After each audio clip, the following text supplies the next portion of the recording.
بسم الله الرحمن الرحيم. الرحمن علم القرآن خلق الإنسان علمه البيان. الشمس والقمر بحسبان والنجم والشجر يسجدان والسماء رفعها ووضع الميزان ألا تطغوا في الميزان وأقيموا الوزن بالقسط ولا تخسروا الميزان والأرض وضعها للأنام فيها فاكهة والنخل ذات الأكمام والحب ذو العصف والريحان فبأي آلاء ربكما تكذبان. خلق الإنسان من صلصال كالفخار وخلق الجن من مارج من نار فبأي آلاء ربكما تكذبان.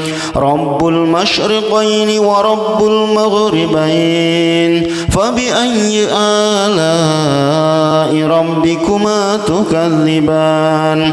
مرج البحرين يلتقيان بينهما برزخ لا يبغيان فبأي آلاء ربكما تكذبان.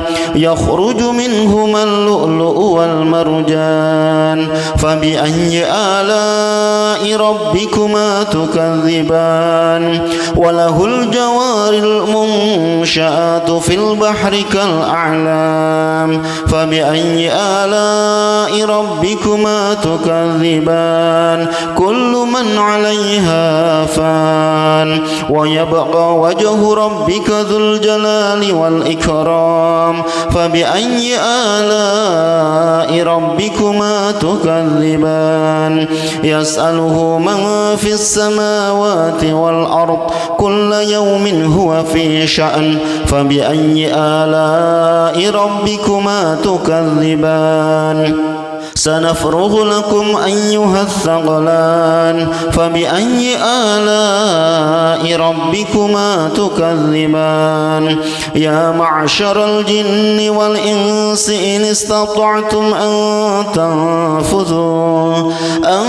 تنفذوا من أقطار السماوات والأرض فانفذوا